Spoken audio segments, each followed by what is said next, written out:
नमस्कार मित्रांनो, होळीच्या खूप साऱ्या तुम्हा सगळ्यांना शुभेच्छा।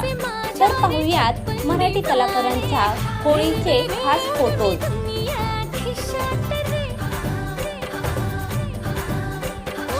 नजरेचे हे बाण सोडून बेफाम झालो या हैराण येणा पिसा भागीच्या तारेत रंगाच्या धारे